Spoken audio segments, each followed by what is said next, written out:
perdi a guarda do meu filho de propósito, porque eu simplesmente não aguentava mais cuidar dele. Eu sei que tem muitas pessoas que vão me julgar, porque até aqui na minha realidade, né, as minha família, os meus amigos, enfim, todo mundo sempre faz questão de falar o quão ruim como mãe eu fui, mas sinceramente só eu sei tudo que eu passei. Eu me casei com o meu marido e a gente de início tinha um casamento bom, ele era muito bom pra mim, era ótimo, e a gente sempre teve muita vontade, né, de ter filhos e tudo mais. Engravidei. E veio o nosso primeiro filho. E o meu filho, ele foi diagnosticado com autismo, grau 3, né, nível 3. E era muito difícil, muito difícil. Naquele primeiro momento até que eu tive, assim, uma ajuda ou outra do meu marido, mas depois aquilo foi prejudicando o nosso casamento, ele foi ficando sem paciência, ele não queria mais, e é muito engraçado, né, porque um pai, quando ele decide que ele não quer mais ser pai, ele simplesmente deixa de ser pai. Então a gente acabou se separando, e quando a gente se separou, ele conseguiu um emprego em um outro estado, se mudou pra lá e, tipo assim, desapareceu. O máximo que ele fazia era mandar um dinheiro ou outro ali pra ajudar, mas nem era o suficiente, era uma mixaria, perto de tudo que o nosso filho precisava, e eu fiquei cuidando e criando ele sozinho. Só que era muito difícil, porque ninguém queria da família, ninguém queria me ajudar a cuidar dele, óbvio, também ninguém tinha essa obrigação, mas eu não tinha o apoio de ninguém. E nessa época eu tava trabalhando, e todas as pessoas que eu tentava chamar pra cuidar dele no momento em que eu estivesse fora de casa trabalhando, muitas delas acabavam desistindo, ou meu próprio filho não aceitava, e ele gritava, se jogava no chão e tentava bater. Ele era um menino muito agressivo. E eu sempre tentei educar ele, porque muita gente falava assim, não, mas o autista, você consegue botar limites nele, você consegue ir contornando e tal. Eu não conseguia. Eu tentava e eu não conseguia. Então chegou um ponto onde realmente não tinha com quem ele ficar e eu tive que sair do meu emprego. E eu comecei a sobreviver tendo auxílio e ajuda das pessoas.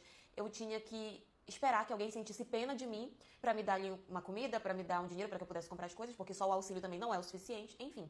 E o meu filho também tem uma certa dificuldade com a alimentação, então a gente tinha que comer a mesma coisa todo santo dia, porque ele não queria comer outra coisa, então todos os dias tinha que ser a mesma comida. Então aquilo foi começando, sabe, a ficar difícil pra mim, porque eu não tinha um minuto sequer sozinha. Eu tinha que estar o tempo todo com ele, eu tinha que ajudar ele a fazer absolutamente tudo, porque ele também não comia sozinho. Pra tomar banho era uma luta, porque ele não tomava banho sozinho. Então, assim, ele dependia praticamente 100% de mim. E mesmo com as terapias e tudo mais, parecia que não saía do lugar, não acontecia nada. Ele não conseguia, a gente não conseguia progredir. Até que chegou um ponto onde eu comecei a ficar extremamente cansada. Eu não tinha mais vida, eu não tinha nada. Parecia que eu vivia 100% em função dele, pra ele e só. Eu não podia trabalhar, eu não podia sair, eu não tinha como me relacionar com ninguém, não tinha como nada, nada, nada, nada. Então eu realmente comecei a ficar muito exausta e cansada. E a única solução que eu encontrei foi começar a ser negligente com ele como mãe, para que assim pudesse me tomar a guarda dele. E foi o que aconteceu. Eu sofri, eu não vou dizer pra vocês que foi fácil, mas eu comecei a deixar ele sem tomar banho. Eu comecei, claro, comida era uma coisa que nunca faltava, não ia matar ele de fome. Mas eu comecei a ser negligente com relação às terapias, eu comecei a ser negligente com relação à higiene dele. E, assim, tudo que vocês podem imaginar, eu fui relaxando e deixando, sabe? Até que as próprias pessoas da família, que começaram a me questionar, começaram a falar as coisas, e eu falava pra eles, tá achando ruim, faz, né? Se tá achando ruim, vai lá e dá banho nele.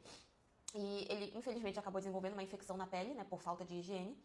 E foi aí que o Conselho Tutelar veio e tirou a guarda dele de mim.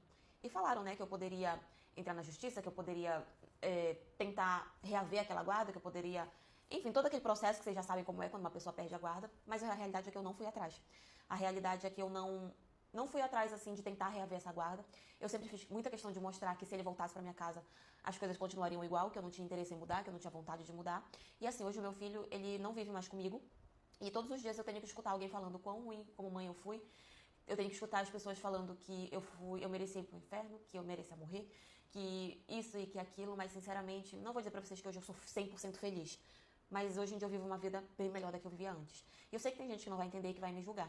Mas, sinceramente, eu não aguentei mais. Eu não conseguia mais. Eu não tinha tempo nem pra respirar. Eu não podia nem respirar sozinha. Porque tudo eu tinha que respirar com meu filho do lado. E eu sei que a culpa foi minha, eu resolvi ser mãe. Mas, sinceramente, eu cheguei a um nível que eu nunca imaginei que eu iria chegar algum dia, sabe? Então, se você vai me perguntar, você se arrepende de ter feito isso com seu filho? Não, não me arrependo. Eu, sinceramente, não tava aguentando mais.